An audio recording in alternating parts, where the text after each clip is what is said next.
Soy Javier Cravioto y esto es Opinión y Análisis para 4TV.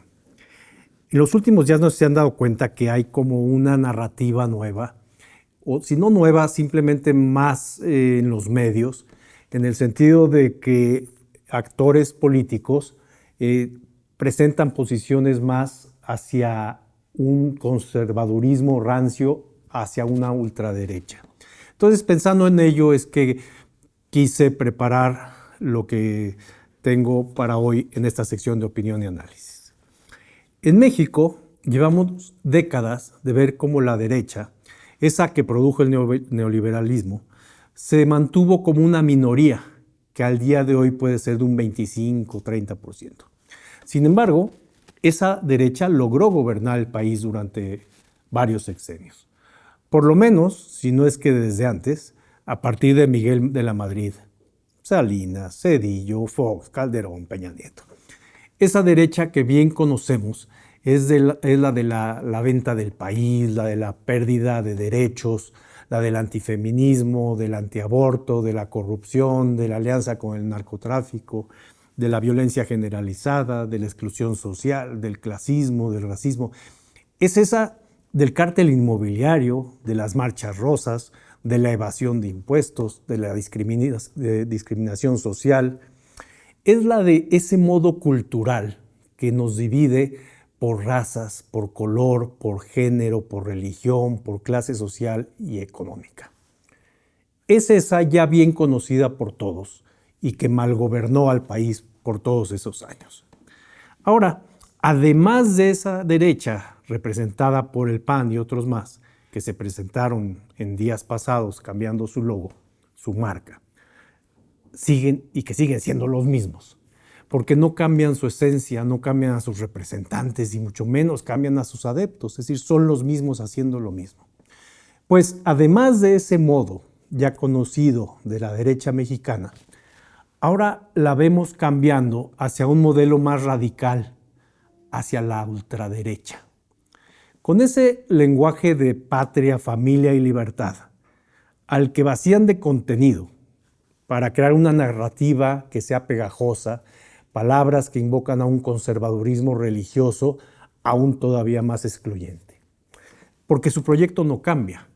Se ofrecen otra vez como en contra de, en vez de proponer algo, proponer esto, ¿no?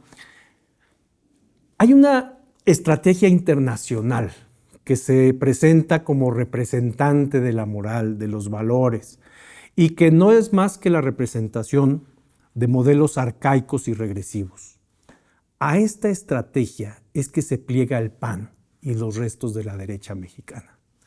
Si el PAN, PRIAN o la mezcolanza conservadora y rapaz mexicana nos habla de un relanzamiento, tenemos que enmendarles la plana para decirles que lo que tendrían que hacer es reinventarse, no relanzarse.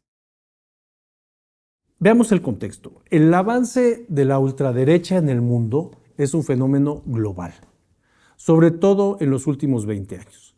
Desde 2005 hasta 2025, la ultraderecha ha experimentado un resurgimiento notable a escala global. Hay que decirlo y hay que gritarlo, porque se ha transformado de un movimiento marginal a una fuerza política dominante en múltiples regiones. Este avance, si bien puede tener una explicación, o varias, porque no es un fenómeno aislado, es el resultado de una confluencia de crisis económicas, crisis migratorias, crisis culturales, crisis tecnológicas, que han erosionado la confianza en las instituciones liberales y democráticas. El politólogo holandés Cas Mod, quien acuñó el término populismo radical de derecha, sugiere que este auge de la extrema derecha se cataliza en tres momentos principales. En el 2001, en el 11S, en el 11 de septiembre, estos ataques en Estados Unidos y a las torres, ese ataque fomentó narrativas extremas de seguridad nacional. También en el 2008, esa recesión mundial que exacerbó desigualdades económicas y sociales. Y en el 2015, la crisis de refugiados, sobre todo de Asia y África hacia Europa, que esa crisis de migración avivó los localismos y avivó la xenofobia. En Europa, América Latina, Estados Unidos y Asia, partidos y líderes ultraderechistas han capitalizado el descontento con la globalización y prometen recuperar la nación mediante políticas antiinmigrantes, proteccionistas y autoritarias, como si esa fuera la necesidad que resuelva las crisis. Las raíces del avance de la ultraderecha se remontan entonces a la década de 2000, cuando ese neoliberalismo post-Guerra Fría ya mostraba muchas fisuras, ¿no? La crisis financiera de 2008 dejó a millones de personas en la precariedad, en la pobreza y sin empleo, ¿no? En Europa, por ejemplo, el desempleo juvenil superó el 25% en países como España y Grecia. Y en Estados Unidos se perdieron 8 millones de empleos. Entonces, este vacío fue llenado por retóricas populistas que oponen el pueblo puro, blanco y cristiano, a los sucios y pobres del mundo que nos quitan los empleos, a los musulmanes, a los socialistas, a los librepensadores, a la cultura y a las artes. La inmigración, vista como amenaza cultural y económica, se convirtió en un eje central de este conservadurismo. En el 2015, la llegada de más de 1 millón de refugiados sirios a Europa impulsó un efecto dominó en los partidos ultraderechistas que triplicaron, a partir de ese momento, triplicaron su apoyo en elecciones subsecuentes. Las redes sociales, por otra parte, amplificaron esto, porque plataformas como Facebook y como Twitter permitieron la difusión viral de fake news, de las noticias falsas, de teorías conspirativas que le llamaban sobre el gran reemplazo, que no es más que la invención de un plan mundial para sustituir a las poblaciones blancas por inmigrantes, ¿no? Y esas historias se las compra mucha gente, ¿no? La pandemia de COVID en el 2020 aceleró este giro también, porque gobiernos que se percibieron como ineficaces fomentaron la desconfianza. Ahí es cuando surgen líderes como Bolsonaro en Brasil, que minimizaron el virus y entonces ganaron lealtad entre los negacionistas del virus. En Europa, que es el continente epicentro del fenómeno ultraconservador de ultraderecha, la ultraderecha ha pasado de un 4,4% de votos en los años 90 a más del 20% en 2024. Países como Austria, Dinamarca, Finlandia, Hungría, Italia, Países Bajos, Suecia, Suiza, tienen gobiernos en coalición con ultraderechistas. Solo así han podido llegar al gobierno. En Francia, el Frente Nacional del conocido Le Pen creció de un 13% en 2004 a un 33% en 2024 y estuvo a punto de ganar las presidenciales del 2022. Le Pen moderó su imagen y su discurso pasó a enfocarse en priorizar a los franceses, ¿no? ¿Dónde hemos ido eso ahora con el América primero? Pero bueno, en priorizar a los franceses en empleo y en vivienda. Y entonces así atrajo a clases medias rurales descontentas con el presidente Macron. Es decir, cada país lo ha hecho de cierta forma. La ultraderecha ha captado lo que tiene que hacer en cada país para crecer. En Alemania, Alternativa para Alemania, que es la gente de derecha, que surgió en el 2013 y su posición era estar en contra del euro, de la moneda común. Pues en 2024 ya alcanzó el 20% nacional y lidera algunas de las provincias alemanas, ¿no? Su impulso vino a través de las protestas anti-inmigrantes y un discurso anti-Unión Europea. Hungría, bajo el gobierno de Viktor Orbán desde el 2010, ejemplifica este modelo de ultraderecha: un control de los medios de comunicación, leyes anti-LGBTQ, rechazo a la inmigración. Italia vio a Giorgia Meloni, la presidenta actual, la primera ministra actual del partido Hermanos de Italia, ganar en 2022. Ganó, y ella gobierna con un 26% y implementando políticas anti-ONGs, migratorias, etcétera, ¿no? Los Países Bajos. El PVV triunfó en el 2023 con un 23% y también forzó así a hacer coaliciones de gobierno anti-inmigrantes. Las elecciones europeas de 2024 entonces marcaron un hito, porque los grupos Identidad y Democracia y conservadores y reformistas obtuvieron 25% de los escaños en el Parlamento Europeo, presionando así reformas en lo que quieren, en su agenda de migración y en su agenda de clima.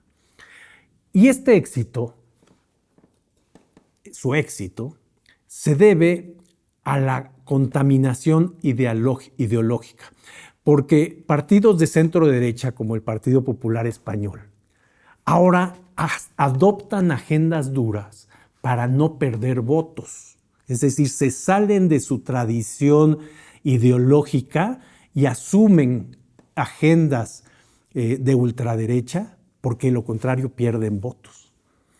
Y eso es muy grave, ¿no? En América Latina el auge es más reciente y es más personalista, porque aquí se liga mucho con escándalos de corrupción, de desigualdad posterior a la pandemia, ¿no? Brasil vio al presidente Bolsonaro ganar en el 2018 con el 55%, ¿no? Y su promesa era: voy a limpiar el sistema. Y su mensaje de Dios, patria y familia. Y se apoyó por grupos evangélicos, que es el 30% de la población. Entonces, su mandato incluyó, porque así le convenía a las élites económicas, su mandato incluyó deforestación en el Amazonas, minimización del COVID. Afortunadamente perdió en 2022 con Lula, ¿no? Y el caso con el que estamos ahorita viviendo, porque los medios de comunicación no sueltan el tema, ¿no? En Argentina, Javier Milei con su partido La Libertad Avanza ganó en el 2023 con un 56% de votos. Un economista loco que usa una motosierra como símbolo contra el Estado ladrón. Un hombre alineado con Trump, un negacionista climático. Un loco por completo. En El Salvador, Bukele, del partido Nuevas Ideas, él arrasó en 2019 y volvió a arrasar en 2024 con 85%, combatiendo pandillas con mano dura, pero erosionando todas las libertades. Y la gente lo acepta y la gente vuelve a votar por él, ¿no? Chile y Perú ven oposiciones muy fuertes, ¿no? José Antonio Kast, del Partido Republicano, casi gana en el 2021. López Aliaga en Perú, también a punto de ganar, porque encuestas muestran que el 30% de apoyo regional es impulsado por evangélicos y miedo a lo que se llama el adelanto cultural, es decir, a la diversidad, al feminismo. Eso es lo que está guiando esta agenda de la ultraderecha, ¿no? A diferencia de Europa, aquí predomina más el liderazgo carismático sobre partidos estructurados, ¿no? Así es Latinoamérica, con énfasis en una moral conservadora y en la seguridad. Y bueno, pues obviamente tengo que hablar de Estados Unidos, porque Estados Unidos hoy representa el culmen del archiconservadurismo de la derecha en el mundo, ¿no?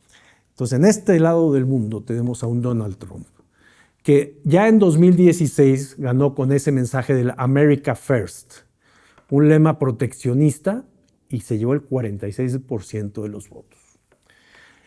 Su presidencia, en aquel primer gobierno que hizo, incluyó muro fronterizo, la salida del Acuerdo de París sobre cambio climático, una feroz retórica antiinmigrante, ¿no? Y luego, inspirado globalmente por Trump, esos Trumps europeos y latinoamericanos, pues han seguido el mismo mensaje que él dio en su primer gobierno. Pero en 2024, Trump regresa con el 51%. Capitalizó temas como la inflación, culpando a otros países de la inflación en Estados Unidos, y a la migración. Entonces, el MAGA, eso que significa el Make America Great Again, algo así, normalizó lo que es el supremacismo blanco, ¿no? Estas ideas influyen en Latinoamérica. Ya lo dije que con Bolsonaro en Brasil, con Milei en Argentina, ¿no? En Asia, por ejemplo, el patrón es menos uniforme, creciente, pero es menos uniforme, ¿no? Filipinas ya vio a Rodrigo Duterte ganar en el 2016 con un 39%. Este dictador, no dictador porque fue elegido, pero con esas ideas dictatoriales y de extremistas de derecha, su guerra a las drogas mató a 30,000 personas, ¿no? Apoyado por clases, pero fue elegido apoyado por clases bajas urbanas que estaban resentidas con el crimen, ¿no? Un poco lo que pasó en El Salvador. En la India, bajo el gobierno de Modi, desde el 2014 se fomentan políticas antimusulmanas y nacionalistas. Y ese mensaje gana entre las clases medias de la India. En Turquía, Erdogan, desde el 2003, mezcla islamismo con populismo, gana el 52% en 2023, pese a tragedias porque habían tenido estos años de terremotos que no habían podido resolver. Bueno, ganan, porque es muy irónico y es dramático que todos estos gobiernos que económicamente promueven recortes sociales obtienen votos correlacionados con la pobreza. La ONU nos reporta que un 25% más de votos ultraderechistas salen de los desempleados que no tienen prestaciones. Que es una tragedia, ¿no? ¿Qué estamos pensando como sociedad cuando salimos a votar por quien nos dejó sin trabajo? Está pasando. Socialmente, la ultraderecha fomenta la violencia. Los ataques estos de far right en Alemania, por ejemplo, porque son cosas documentadas, o sea, no son teorías ni datos de que sí nos puede sonar, no, hay datos. Todos los ataques en Alemania de la extrema derecha son reales. Hay víctimas al respecto, ¿no? Hay una amenaza latente al multilateralismo. Se sale de los tratados, ya sea comerciales, del clima, todo. Es decir, se vuelve hacia una unilateralidad del más fuerte, ¿no? Manda el que tiene el dinero, las élites económicas. Se pierde ese entorno social que se viene construyendo año tras año, década tras década. Bajo sus gobiernos, la salud pública sufre porque además del problema de salud, hay un negacionismo climático, se promueven las antivacunas, ¿no? Y bueno, esa es la realidad de la ultraderecha en el mundo, ¿no? Sin embargo, no todo está perdido porque hay defensas contra ellos, ¿no? Hubo protestas masivas en Alemania contra esta forma de gobernar. En Francia, finalmente Le Pen no ganó porque se unieron los demás partidos para no permitir que la ultraderecha llegara al poder, que estuvo así cerquita, ¿no? Y entonces se unen los demás partidos porque la sociedad que resiste sale a las calles y dice, nosotros no aceptamos eso. Soluciones hay, y las soluciones las hemos vivido en México de alguna manera, porque soluciones ante estos modelos incluyen fortalecer la protección social, es decir, aumentar salarios, ampliar libertades. Todo esto reduce votos de estas ultraderechas, ¿no? Combatir la desinformación, unir a los progresistas o a los socialistas, a los chairos o como nos quieran llamar, ¿no? Eso está sucediendo en México, ¿no? Así que me parece que el PAN debe aprender la lección, entendiendo a México. México no es un país para ultraderechas, porque en contraste con el auge explosivo de la ultraderecha en Europa, en América Latina y en Estados Unidos, durante las últimas 2 décadas en México, aquí hay un caso, se nos presenta un caso atípico, porque este movimiento ultraderecha ha permanecido mayoritariamente marginal, sin lograr penetrar significativamente en el ámbito electoral o gubernamental, si no ganan estos ultraderechistas, ¿no? Aunque desde 2005 sí hay un resurgimiento gradual de grupos extremistas de derecha, impulsados por redes católicas, conservadoras, evangélicas, con conexiones transnacionales con figuras como Trump y sus asociados, con Milei, con otros gobernantes de extrema derecha, no crecen más allá de eso, ¿no? Hay un informe, existe un informe del Global Project Against Hate and Extremism, el proyecto global en contra del odio y el extremismo, ¿no? En el 2024, que al hablar de México dice que aunque los grupos ultraderechistas representan menos del 5% del electorado, su visibilidad ha aumentado mediante campañas anti-LGBTQ, anti-inmigrantes y pro-vida, y con un incremento notable en crímenes de odio. Son pequeños, pero son muy mediáticos, ¿no? Entonces, a nivel mundial, México actúa como un muro contra la ultraderecha. Y esto se da por factores estructurales que el PAN y los conservadores no entienden. Históricamente, el priismo, esa hegemonía priista de 70 años, sí marginó los extremos, ¿no? No importa de qué forma, pero los marginó. No permitió extremos, ¿no? Y eso al PAN, que es el partido de la derecha, desde los 30, lo obligó a un conservadurismo moderado, ¿sí? El PRI nunca aceptó modificar leyes que beneficiaran a la Iglesia Católica, por ejemplo. Entonces, todo esto hizo que el PAN se tuviera que moderar. Y ahora, económicamente, el nearshoring, las remesas, pues estabilizan a las clases medias junto con los programas sociales, con las medidas laborales, y reducen el descontento que alimenta populismos de derecha. López Obrador logró que las políticas laborales y sociales alejaran esa narrativa de la derecha. Es decir, la agenda de la derecha se quedó sin gente a quien poder acudir y decirle tienen que votar por mí porque todo está mal. Eso lo logró el obradorismo y ahora lo continúa Claudia Sheinbaum. Si no hubiera sucedido eso, hoy tendríamos una ultraderecha mucho más grande que lo que hay hoy, ¿no? Pero además hay otro factor, que en México la diversidad étnica, recordemos que hay un 15% de indígenas y el mestizaje cultural rechazan las narrativas blancas, ¿no? Que son las comunes en Europa. Ese blanquismo europeo aquí en México no hay.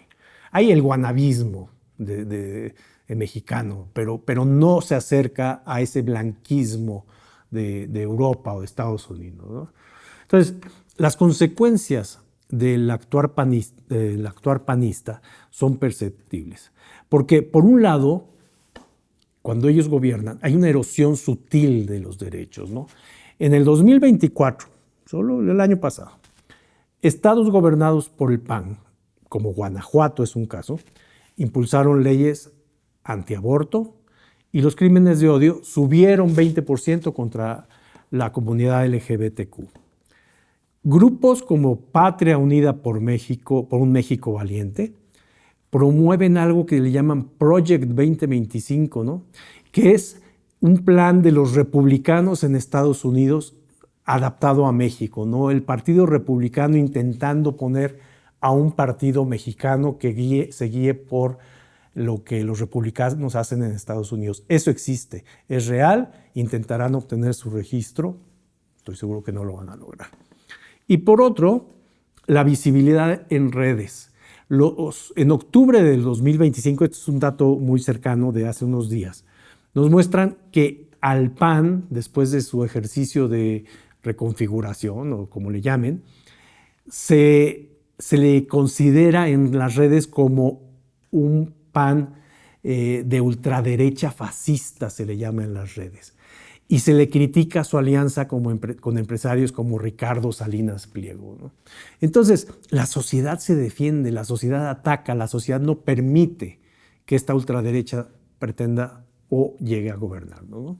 Sin embargo, esta ultraderecha en México, sin victorias electorales, pues su influencia se limita a hacer lobby y a hacer protestas con esas marchas anti-8M, contra el feminismo, ¿no? Entonces, pues solo debemos estar cuidando su actuar y sobre todo, democráticamente, no permitir que obtengan mayorías. La ultraderecha en México no debe y no puede llegar. Muchas gracias.